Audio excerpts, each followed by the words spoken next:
Bem-vindo ao Papo Espírita, a espiritualidade na sua vida. Boa noite, bem-vindos ao Papo Espírita. Hoje o nosso tema é sobre a autoobsessão. A gente fala muito aqui sobre obsessão, Kardec explorou bastante o tema, e ele fala sobre a obsessão do encarnado para o desencarnado, do desencarnado para o encarnado, dá 4 tipos de obsessão. Mas o que é a autoobsessão? Quando é que a gente faz mal a nós mesmos? Então, a gente trouxe para conversar com a gente, além da Miriam dos Anjos, Roberta de Assis, que é nossa palestrante, médium aqui da Comunhão Espírita de Brasília. Bem-vinda, Roberta, tudo bem? Tudo jóia, uma alegria estar aqui com vocês. Muito obrigada por aceitar o convite, mais uma vez conosco, agora aqui, né, no nosso formato podcast. Pois é, adorei. Ficou bacana. Ficou ótimo. Então, nós vamos falar sobre o que é a autoobsessão, quando é que isso acontece, como é que eu posso observar que eu mesma estou me obsidiando? É bastante interessante, né, a gente num primeiro momento a gente não pensa nisso, né, e as obras espíritas nos trouxeram essa revelação, né? Nas obras de Manuel Filomeno de Miranda, mesmo nas obras de André Luiz, mas especialmente nas obras de Manuel Filomeno de Miranda, que tratam bastante da obsessão, né? A essa elucidação, essa observação, né? Em visita a pessoas adoecidas e os mentores e os aprendizes fazendo a visita, olhando os casos, né? E em determinado momento se observa um caso em que não há um espírito obsessor presente, ainda assim a pessoa enfrenta dramas muito semelhantes àqueles que um obsediado por um espírito desencarnado apresenta. Uhum. E o aprendiz então questiona o mentor muito surpreso, né? Surpreendido, mas o que está acontecendo? E há esse início de explicação e sobre o qual a gente se debruça, né, na doutrina espírita, tanto nos trabalhos quanto nas reflexões que fazemos, nos estudos que fazemos, nos estudos psicológicos que fazemos sobre a doutrina espírita. Esse processo de adoecimento em que nós somos os nossos próprios algozes. Uhum. Nós criamos um ambiente mental, telas mentais tão cruéis, tão difíceis, tão pesadas, que elas caem sobre nós, tendo os efeitos que uma obsessão clássica de um desencarnado teria. E muitas vezes, é muito interessante que às vezes a gente atribui as causas das nossas mazelas, dores psíquicas, ou mesmo do cotidiano e tudo, isso é o espírito obsessor que está me perturbando. Sim. Né? E muitas vezes pode ser que o espírito obsessor esteja lá do lado e fale assim, eu não preciso fazer nada, você já faz o serviço Sim. todo sozinho. Né? Então, a gente... e é preciso que a gente comece essa observação com bastante cuidado. A gente vai conversar bastante porque tem vários desdobramentos acerca da autoobsessão e de como a gente vai, pouco a pouco e cotidianamente, saneando esse problema, que é um problema de todos nós, né? Mas quando a gente para observar os pensamentos constantes que a gente tem sobre a gente mesmo, eu costumo sempre chamar a atenção quando a gente faz alguma coisa errada, bobagem, por exemplo, nossa, mas eu sou burro mesmo, né? Esqueci de pôr sal aqui no omelete. Nossa, mas eu sou um idiota mesmo, não prestei atenção naquilo. Essas falas, elas são tão automatizadas, mas elas refletem uma autoimagem muito cruel, muito ruim. Uhum. E a gente, né, eu venho refletindo nisso há muito tempo, lá em casa já virou um autocontrole da família, né? Às vezes eu falo assim, nossa, mas eu sou muito idiota mesmo. Minha filha, mãe, você não é idiota. Uhum. Você não prestou atenção nisso, nisso e naquilo. Você só se distraiu, né?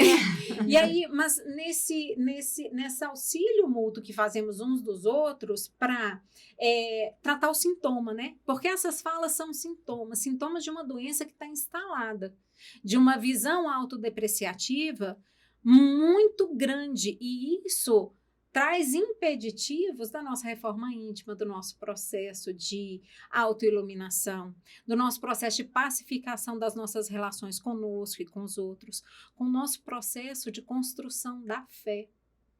Porque se eu acredito tanto que eu sou ruim e todas as pessoas ao meu redor também são ruins, que todos querem prejudicar todos o tempo todo, fica muito difícil de que eu acredite em Deus, de que eu acredite na bondade, no amor, que eu acredite que Deus rege a todos. No significado da vida, num aprendizado, né? E aí a gente se ressente, mas eu não consigo ter fé. Quando a você fé... pensa na fé, né? Porque quem está muito auto-obsidiado nem pensa sobre isso, né? Porque a pessoa está com uma visão de mundo tão negativa e isso vai impactando, né? Porque ela tem uma visão dela também negativa que ela projeta para o mundo. Então, ninguém é digno da minha confiança, eu estou sempre desconfiado, o ser humano é péssimo, o mundo está todo errado, né? E isso vai alimentando uma psicosfera, não é isso? Desculpa, não. Enquanto vocês estão falando, eu estou pensando que nós estamos falando do adulto, né? Que já está que repete automaticamente, né, Roberta, como você falou, essa depreciação, esse desvalor. Mas a gente tem visto, né, até nas conversas do Papo Espírita, que esse desvalor que foi consolidado, né, esse desmerecimento que a gente tem, está lá na infância, né? Eu acho assim, o que nós estamos falando de autoobsessão, principalmente no adulto, um pouquinho mais consciente, né, da sua idade física, né, vou chamar, né, que não corresponde à mental, mas está refletindo aquilo que escutou. Ô menino, deixa de ser burro. Ô menino, tu não vale nada, né? Muita violência, né? E às vezes as pessoas falam, né, de uma forma como se também fosse uma forma jocosa, né, de brincadeira, mas você está depreciando. A criança não tem ainda juízo, né? E aí a gente torna-se esse adulto que eu não mereço, eu sou desatento, né? Não, é porque eu sou mesmo, né? E outra coisa que eu também estava aqui lembrando é o quanto o pensamento é importante. A gente aprende na doutrina que o pensamento, né, é uma força enorme, o campo mental que nós temos, né? Tudo que a gente fala, a gente mentaliza. Então, quando a gente está falando, nós estamos tornando visível aqueles que estão no outro plano, né, dimensional, aquilo que de fato vai dentro da gente, né? Então, vejo que a autoobsessão é difícil da gente ver, penso, porque a gente está muito para fora, né? Então, é o outro que me obsedia. Então, quando não tem outro e a gente começa a ter os conhecimentos espíritas, porque tem um obsessor, né, que está me atrapalhando. Eu sou uma pessoa agressiva, mas eu não sou eu. Eu sou boa, Roberta e Ana, né? Eu venho à casa espírita, eu tomo passe, eu faço tanta coisa, eu sou boa. Mas quando vem o obsessor, eu sou tomada de raiva, eu me transformo. Não é? Não fosse você, né? Sim. Como se você tivesse possuída. Sim. Tem uma proposta da irmã Sheila que eu acho ótima. Ela tem, que são assim, várias sugestões para condutas durante o dia. Uma delas peça desculpas sem se justificar. Isso é muito difícil, porque é essa tendência que a gente tem de falar, não, eu fiz isso, mas foi porque o obsessor fez, eu fiz isso, mas foi porque você falou, não, você reagiu assim porque você reagiu assim. Né? A gente ama muito o Cristo, mas colocar o Cristo em prática é um desafio bem grande, e é preciso entendê-lo, e a gente precisa tirar as nossas máscaras e entendê-lo de fato. Quando ele fala, olha, ofereça outra face, te agrediu, não é para que você deixe a pessoa continuar te agredindo. Responda em equilíbrio. Não responda agressivamente. Ofereça outra versão. Uma versão amorosa, equilibrada, uma versão moderada. Né? Existe outra saída para qualquer conflito que não passe pela violência, nem verbal, nem física.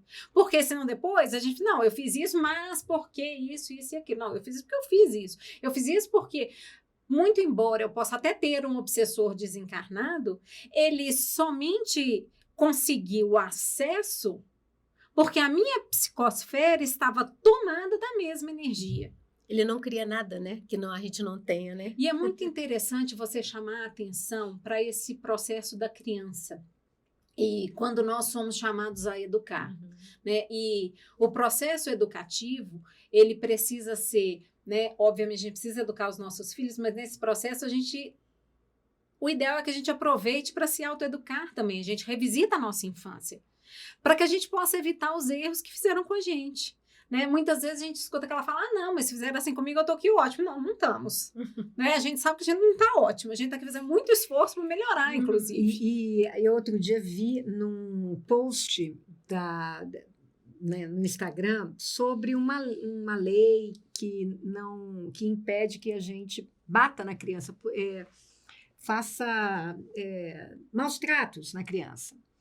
Aí você vai ler os comentários, eu sempre apanhei e estou aqui, não me transformei num drogado, não estou na rua.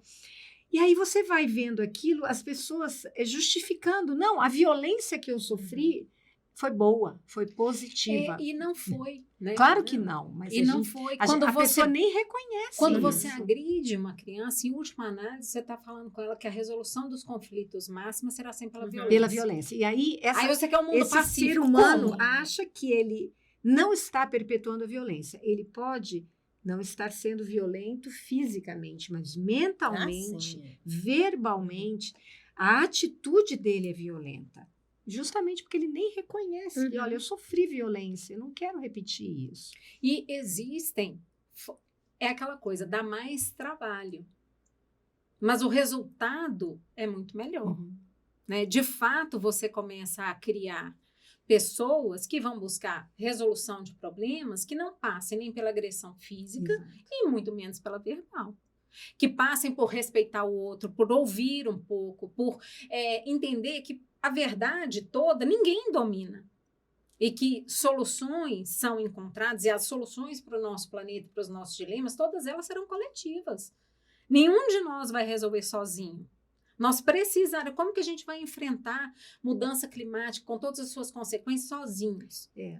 Nós só vamos fazer isso coletivamente. E a intolerância que existe hoje, né, em todo lugar do mundo, impede esse tipo de atitude, de construção, né, para um mundo melhor. Então, se a gente não observar que isso passa por nós, né, pela nossa atitude, pelo primeiro mental em reconhecer, né, e depois na forma de como eu vou agir coletivamente, comigo mesmo, como você mesmo disse, né, e depois coletivamente, a gente cria um mundo muito violento e a gente não percebe que nós estamos alimentando isso dentro de mim. Não precisa de um mundo de desencarnados me atrapalhando. Eu mesma estou me atrapalhando, não é isso? E o processo da criança é muito interessante, né? Assim, eu tenho filhos em idade escolar e por isso é muito vivo em mim, né? E em determinado momento eu tive uma conversa com cada um, né? Por razões diferentes, mas a mesma conversa. E eu perguntei a eles, quem é um bom aluno? A gente continua repetindo que o bom aluno é quem tira nota boa e não é. Eu falei, não. O bom aluno é aquele que se esforça. O bom aluno é aquele que respeita o professor, sabe o nome de todos os professores. O bom aluno, ele sabe o nome de todos os funcionários. O bom aluno, ele não deixa a escola imunda porque ele tem respeito com quem está limpando. O bom aluno segue as regras. E quando ele entende que as regras são injustas, ele vai buscar os meios de ser ouvido e dizer por que elas são injustas. E o bom aluno, de vez em quando, tira nota boa também. Sim. E a gente outra visão. Outra. Não, ainda voltando, né, no nosso tema da auto-obsessão, que a gente está comentando, acho que foi você mesma, né? Falou de fé, né, Roberta?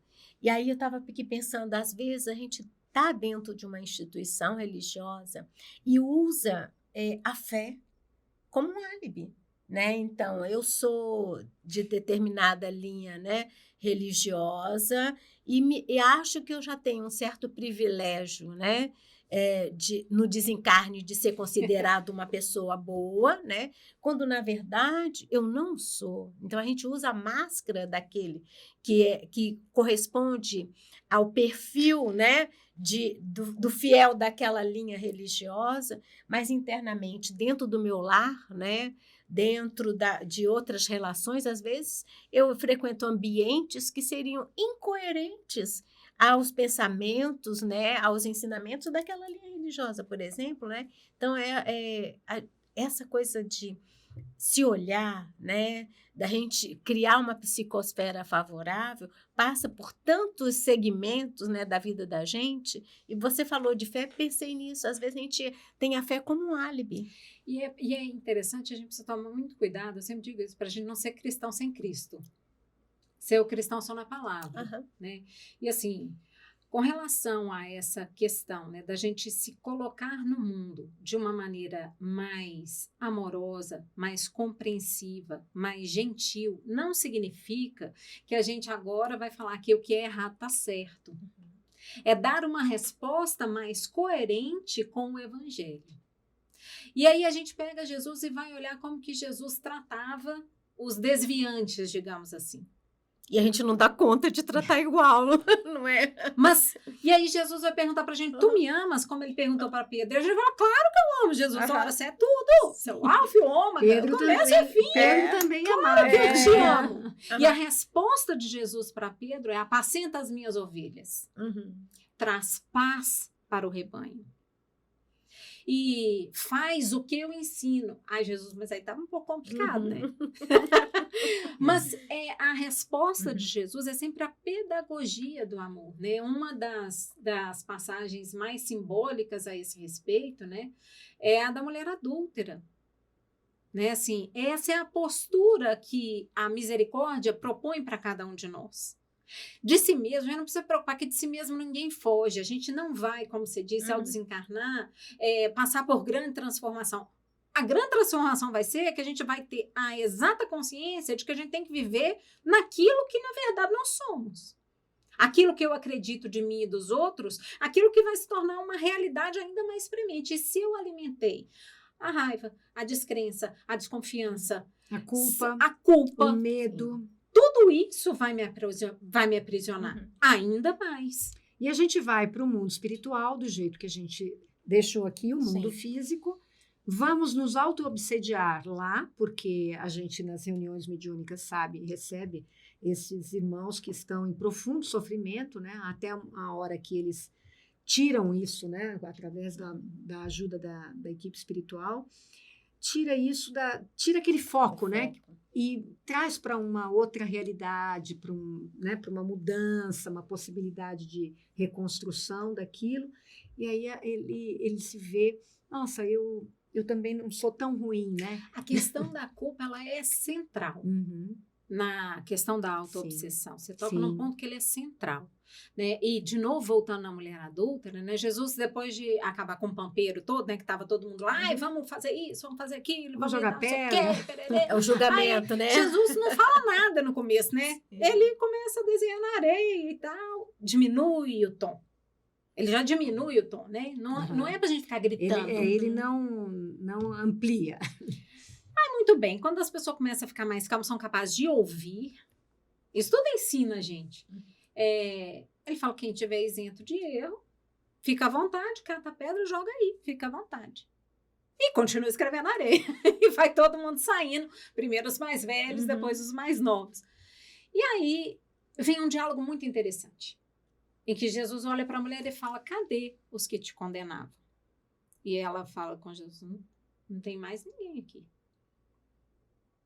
E aí Jesus fala com ela, eu também não te condeno. Vá e não torne a errar. Então, assim, a gente precisa compreender que os nossos processos de desacertos, os nossos erros, e aí quando a gente fala da gente ter autoacolhimento, da gente ser gentil com a gente, não é falar, olha, você errou, mas não tem problema, não. Não é isso. Olha, você vai ter que lidar com as consequências do que aconteceu. Jesus não resolveu a vida da mulher adulta. Ela teve que sair dali e se virar com a vida dela. Ele só falou, olha, continua, segue sua vida e, né, não volte a cometer o mesmo erro. É isso que a misericórdia pede a gente, mas a gente faz o quê? A gente fica remoendo a culpa. Uma vez que você se cristaliza neste lugar de tomada de consciência, porque a culpa vem quando a gente toma consciência. Putz, nossa, olha o que eu fiz. Um dia que eu estava com a cabeça. Eu não devia ter agido assim. Pronto, acabou. Eu não preciso mais ficar neste lugar, porque isso sim é uma grande porta de autoobsessão que nos congela. Porque eu vou ficar me martirizando naquele ciclo. Mas se eu tivesse feito assim, não tivesse feito assado. Se eu tivesse feito frito, não tivesse feito ensopado. O que está feito, está feito. Segue agora adiante. Né? Integra isso que aconteceu como aprendizado. Claro que ninguém gostaria, né? É porque tem erros que as pessoas cometem, que a gente comete, que não tem volta. Né? Você não tem, às vezes, como reparar ali. Você vai reparar ou com aquele, com né? aquela pessoa, aquela situação. Mas essa você vai que é a reparar questão, de outra você forma. repara com a lei de amor. Mas a gente Exato, tem essa de outra compreensão. forma, A gente tem essa compreensão. Mas quem não está ainda com isso muito internalizado, vem a culpa. E a gente aqui tenta falar sobre isso no sentido de como é que eu me resolvo agora, né? Então, não posso mais me dirigir àquela pessoa, ou desencanou, tá em outro existe lugar, a situação, a situação mudou, mas a gente e aí vai Jesus responde. De resolver. Jesus responde. Paulo também, Pedro também responde.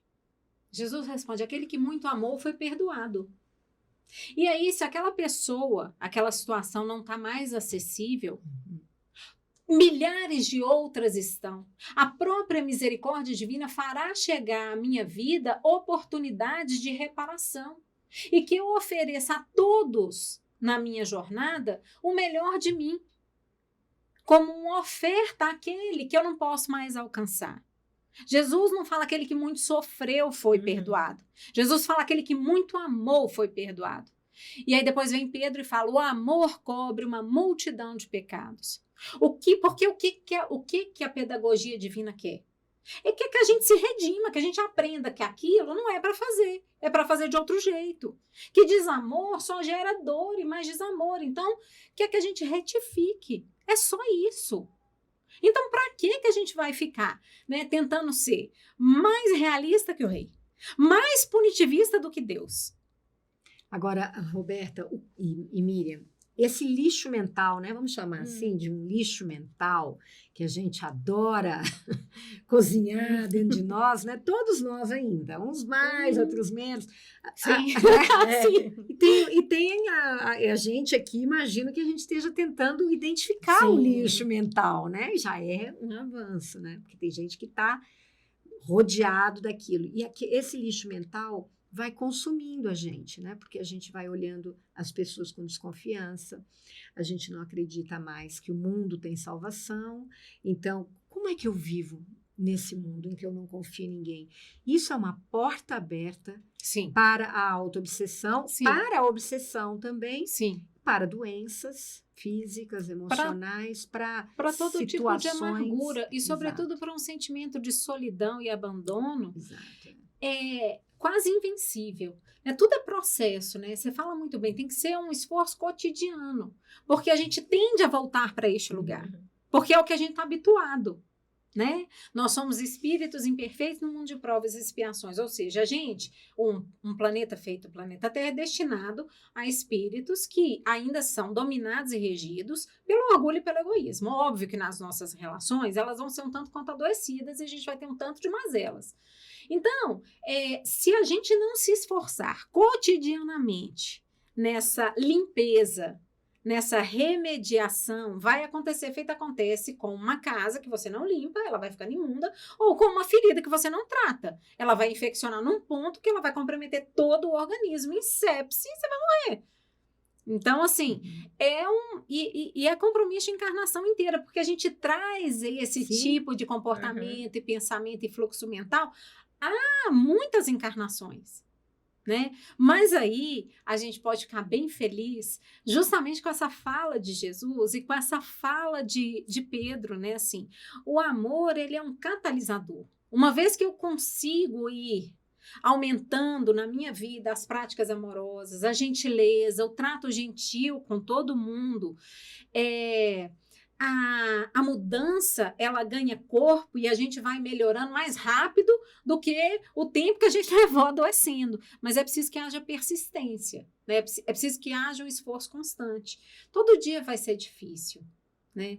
Mas para isso a gente tem esses papos espíritos, para isso a gente estuda, para isso a gente se lembra, né? Tudo, todos nós, Deus é criador. Tudo o resto é criatura. Todo o resto é criatura ou criação. né? Se a gente está falando da matéria ou de espíritos. Todos nós, né, eu amo essa frase, essa da Joana, né? Todos nós somos lucigênitos, nascidos da luz. Olha a coisa mais bonita. Lucigênitos, olha que bonito. Não é lindo? Sim. Todos nós. A gente pode estar distanciado o quanto for, mas basta uma oração e a gente sente. É claro que para que isso seja algo constante na nossa realidade mental, vai levar aí o nosso esforço, porque a gente vai voltar para isso. Então, quando eu for me relacionar, vou sair na rua de manhã, eu vou lembrar que todo mundo é criatura do mesmo Criador. E eu vou escolher, né? e eu vou escolher me relacionar com a luz do outro, Exato. em vez de escolher me relacionar com a sombra do outro. A tal da bolha, né? Que a gente escolhe uma bolha favorável, né? Isso que eu ia comentar de uma outra forma, né? Às vezes a gente está nesse caminho, nessa busca, né? De perdoar, de compreender o outro, né? Da gente tentar melhorar a nossa relação com o outro, mas às vezes a gente está tão cego da gente mesmo, está tão carente da nossa alta atenção, do nosso autoacolhimento, né? A Roberta estava falando, a gente cria uma bolha. Né, uma bolha, eu não me enxergo, né, estou sempre para fora, ou naquelas situações que foram colocadas aqui, né, a culpa, o ressentimento, né, entro nessa bolha, o único foco é esse, é muito difícil sair desse campo mental que a gente cria, dessa bolha, né, que você chamou, né, Ana Cristina, quando sozinhos, né, a gente vive num mundo de relação, então a gente precisa estar contente, a gente precisa ouvir o outro, né? Às vezes o outro chama a atenção, não na intenção, né? Porque a gente é muito julgador, né? Nós somos muito julgadores. Mais do que julgadores. Se a gente fosse só julgador, estava bom, porque é o discernimento, né? Entre o que eu reputo como certo e errado, então eu vou fazer o que é certo e não o que é errado. Porque a gente é punitivista. Condenador. A gente gosta de punir o outro. Mas mesmo o nosso julgamento... E punir a gente mesmo, mas por mesmo o nosso julgamento é um julgamento que não é universal. Então, é um julgamento baseado nas minhas crenças, nos meus valores. Então, nós estamos dentro de uma casa espírita, a tendência é que esses valores e as nossas crenças estejam niveladas. Mas, às vezes, elas estão niveladas com outro certo e errado, não é o certo e errado que eu estou entendendo, né? Então, o julgamento, eu vejo que ele é muito cruel, punitivo, como você está dizendo, né? E nós somos também extremamente punitivos com nós mesmo, né? E aí você junta duas coisas que são extremamente perigosas num processo de auto-obsessão e de obsessão simples, grave, enfim, que é a culpa com a crença de que só a punição vai resolver o problema. A gente foi educado dessa forma. E aí a gente fecha a nossa cela. Sim. Interessante. E fica preso lá dentro. E não anda para frente. É possível a gente, então, se livrar da auto-obsessão, se eu posso assim dizer, só no foco do eu preciso mudar meu pensamento, minha conduta? Como é que eu faço? É necessário a auto-observação, né? Assim, será que eu estou me auto-obsediando, né? O fato da gente se colocar essa pergunta, ele é bastante interessante. E a gente precisa observar como é que é a relação da gente com a gente. Diante dos problemas que a gente está vivendo, como é que a gente se posiciona? Quando a gente se pega em erro, como é que a gente se posiciona? Tem que ter uma franqueza consigo próprio muito grande, né? E a gente vai observar uma severidade muito grande, até por aprendizado com a gente mesmo. Mas eu realmente mereço sofrer porque eu errei aqui, eu não devia ter feito aquilo e fiz, então agora eu tenho que realmente sofrer, pagar o preço. E é preciso que a gente vá identificando essas situações e a gente vá começando a praticar o evangelho com a gente também. É preciso que a gente ilumine, traga leveza para esse espaço de convívio íntimo comigo mesmo. Eu tenho que... O ideal, né, é que eu possa conviver, fechar a porta da minha casa, né, do meu quarto, conviver comigo mesmo em paz, sabendo que eu não sou uma pessoa perfeita, sabendo das minhas dificuldades e limitações, mas ok, eu gosto de quem eu sou. Se eu encontrasse comigo numa festa, eu ia querer conversar comigo, eu ia querer fazer amizade, eu acho que sou uma pessoa bacana. A maioria de nós não olha assim pra gente mesmo. É verdade. Isso é auto-obsessão. toda vez que a gente se julga com essa severidade de que a gente não vale a pena, isso é autoobsessão. E a gente projeta para o outro, ninguém vale a pena. Né? E, na verdade, você está vivendo isolado, porque se você se coloca como num pedestal e ninguém é como eu, o mundo é feito de corruptos, de pessoas desonestas, de pessoas que roubam, que mentem. E aonde que eu estou? Né? Com quem que Todo eu convivo? perfeccionista é um autoobsessor. Ótimo, boa dica. Boa. Né? Porque o perfeccionismo a gente tende a passar um pano, né? Ah, não, mas é porque a pessoa é perfeccionista, porque ela gosta de fazer tudo bem. Não, o perfeccionista não se admite em erro. É uma doença. E o perfeccionista, ele é cruel consigo, com todo mundo à sua volta. Porque ele vai falar o seguinte, não, mas eu não estou exigindo nada além do que eu faço, tá, amigo? Mas assim, o que você faz não é normal, né? O jeito que você se trata é muito cruel. Então, assim, o problema não é do outro. Né? E o problema não é errar. O problema não é cair. O problema é o que a gente faz depois. O problema é como a gente soluciona. Existem formas mais amorosas do que punir a gente mesmo ou punir o outro. Né? E isso já é uma ciência corporativa mesmo. Né? As próprias corporações já vão meio que entendendo isso nas suas relações interpessoais, que o problema não é quando a sua equipe erra. Ela vai errar, porque o erro faz parte do processo. Então, a questão é como que a gente erra rápido para poder identificar rápido e corrige rápido. Então, o problema não é apontar quem errou, mas é todo mundo se unir para achar qual é a solução. E isso é lidar com as coisas e com a gente mesmo e com o processo de aprendizado. A reencarnação é um grande processo de aprendizado de uma maneira mais positiva, mais leve, mais amiga. Vamos rir mais um pouquinho de si mesmo, né? Vamos entender que somos isso, aprendizes. Ninguém está dizendo que ninguém vai mais ser responsável pelos seus. Não é isso. Nós vamos entender que todos, inclusive nós, erramos.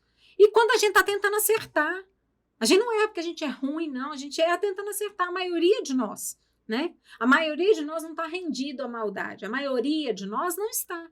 A gente erra tentando acertar. E muitas vezes, né? Assim, uma coisa que eu vim refletindo, né? Após todo esse processo que a gente passou pós-pandemia, enfim. A gente se afastou muito uns dos outros, mas é preciso que a gente compreenda que muitas vezes aquele que está vindo de um caminho, às vezes oposto ao meu, ele tem o mesmo desejo que eu, que é de um mundo justo, de um mundo fraterno. Tá certo que muitas vezes a gente vai ter que dialogar ali e falar, olha, amigo, então vamos precisar aqui ter respeito, então vamos ter que entender que a diversidade faz parte disso daí, não é só uma voz. Então, mas se a gente consegue compreender que o desejo dele é muito semelhante ao nosso, fica menos difícil da gente usar dessa criatividade para traçar novos caminhos, novas possibilidades para todos nós, né? Então, assim, um exemplo que eu gosto muito, quando a gente acorda atrasado. Acordei atrasado, qualquer motivo. Ai, meu Deus, a gente tem uma opção. E a gente normalmente se rende à opção autoobsessiva. Ah, mas eu faço tudo errado mesmo, agora meu dia vai dar tudo errado. E sai catando cavaco e bate porta e xinga filho e todo mundo, e sai gritando e não sei o quê. Para um minuto. Bom, já atrasei. Lascou-se. Isso aí já tá dado. O atraso eu vou precificar aqui na minha vida, porque já foi. Foca na solução. Exato. O que eu vou fazer? Ah, vou ligar na escola, avisar que vai chegar mais tarde. Não, vamos comer, porque sem comer ninguém para em pé. Né? Então, é você abraçar aquilo que foi um erro e lidar com aquilo de uma maneira mais positiva, integrar como parte da vida. Acontece, a gente não gosta, mas acontece. Ninguém gosta de atrasar, né? O perfeccionista, então, odeia. Eu tô falando porque eu tô em processo aí de redenção do perfeccionismo, viu, gente? Não tô brilhando, não, tá? Não sou essa que brilha, não. Muito antes ao contrário. Mas a gente vai aprendendo a integrar esse processo de falha, de erro, de uma maneira mais positiva, de uma maneira mais leve. E aí a gente vai saneando esse flanco aberto de dor, de incompreensão, de cansaço, né? O perfeccionista, ele está sempre cansado, né? Aquele que se auto-obsedia, que se cobra demais, o auto-obsessor é uma pessoa que se cobra demais, que não se permite errar, está sempre exausto.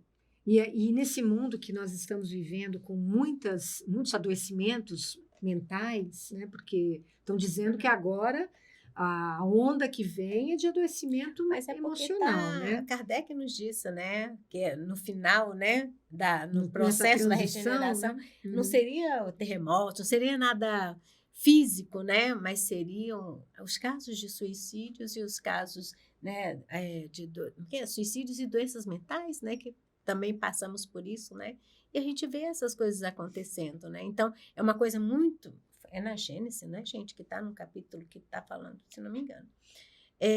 Então, nós estamos muito nesse processo, né, de adoecimento, né, do adoecimento mental, da não aceitação, da supercobrança, da rigidez, né? E é lógico que a gente quer dar certo.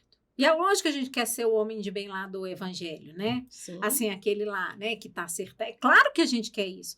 Mas a gente precisa entender que isso é processo. A gente não é isso tudo ainda, né? E eu gosto muito de uma fala dos espíritos no livro, no Evangelho segundo o Espiritismo, que ele fala, é melhor pouca virtude real do que muita virtude falseada.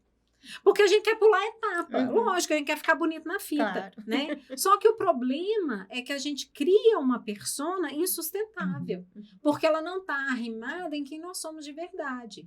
Então, tudo bem eu ainda, né, lidar com a raiva, com a inveja, com o ciúme. Tudo bem eu não dar conta de ser o melhor possível todo, né, o melhor possível, não, o padrão maravilhoso todo dia. Mas o que importa é meu compromisso em melhorar. E não entrar nesse processo de rejeitar emoções que fazem parte da gente. A raiva, a tristeza, não é? Faz parte da gente, a gente vai sentir. Eu acho que você disse a resposta que vale ouro, né? Como eu vou lidar com isso? Não tem Então, nada assim, a ver com a gente, né, se eu quiser falar com Deus, eu preciso ficar na sós, já diria o Gilberto Gil. Então, a gente entra para dentro da gente. A gente acolhe esses sentimentos difíceis, né, assim. A gente dialoga com eles. E a gente fala, olha, tá tudo bem, tudo bem. A gente vai lidar. Aproveita e dá uma receitinha, porque a gente está encerrando o programa, né, Roberta? A gente falou aqui sobre todas as emoções que a gente sente. Todo mundo aqui, com certeza, se enxergou nesse nosso bate-papo.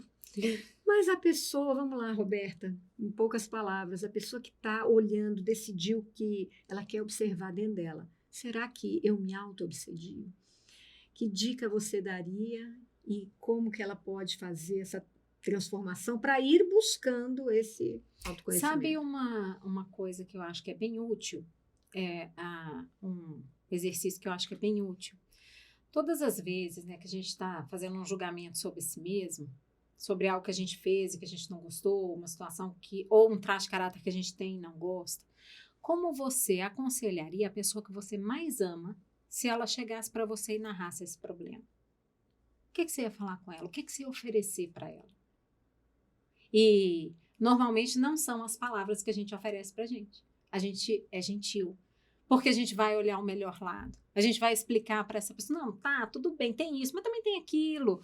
Você também é maravilhoso, você também é uma pessoa boa, você também está tentando melhorar. Então, assim, se eu posso dar uma dica, eu dou essa.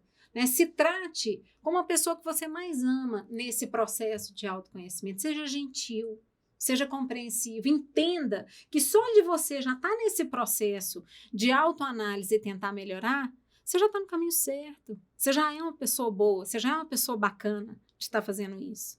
De não querer repetir ciclos de dores. Não, eu sei como dói ser maltratado, então não vou maltratar mais ninguém. Você já é uma pessoa bacana, então parte daí, sabe? Se acolhe com carinho. E quando você estiver, né, analisando as situações pelas quais, né, ou os sentimentos difíceis, as emoções difíceis, se aconselhe a você mesmo como você aconselharia a pessoa que você mais ama e te narrasse esse problema. Você vai ter um caminho mais amoroso para lidar. E tem tudo a ver com auto-amor, né? Tem tudo a ver com auto-perdão. E aí a gente tem que se consultar, né? Como é que a gente está se tratando, a gente está se perdoando. Existe a síndrome do impostor. Muita gente não se reconhece, né? A pessoa não se reconhece tão boa quanto outros a veem. Muitas vezes o outro... Não, você é uma pessoa bacana. Por dentro, a pessoa não se sente. Quer dizer, há uma autoacusação muito grande. Então, vamos lá, né? A gente erra, mas a gente acerta também. E Então, por isso que a gente é bacana, né? eu gostei disso. A gente é bacana. É. Poxa, você é bacana. É. Né? Se ache bacana.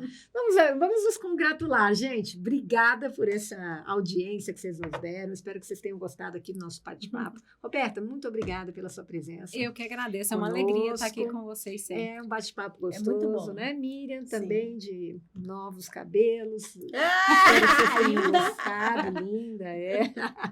Então, para quem não nos conhece ainda, talvez você esteja nos conhecendo agora, porque a gente está num novo canal da TV Comunhão, a TV Comunhão 2. Nós temos uma playlist de mais de 300 programas no TV Comunhão 1. Então, você procura lá, Comunhão Espírita de Brasília, no Google, no YouTube, vocês vão descobrir que temos 4 canais. Você sabia disso, Roberta? Não sabia que era quatro. Temos um canal só para programas ao vivo e programas diários. Temos um outro onde nós estamos, a nossa playlist, onde são os programas, um canal com os programas semanais. E temos um outro canal que já está lotado de vídeos, né? Temos 260 mil seguidores, onde estão os nossos 300 primeiros programas. Então, conhece aí a nossa playlist toda, estou fazendo essa propaganda para vocês nos acompanharem, inscrevam-se nos canais, acompanhem a gente, deem seu like e compartilhem. Muito obrigada e até a próxima.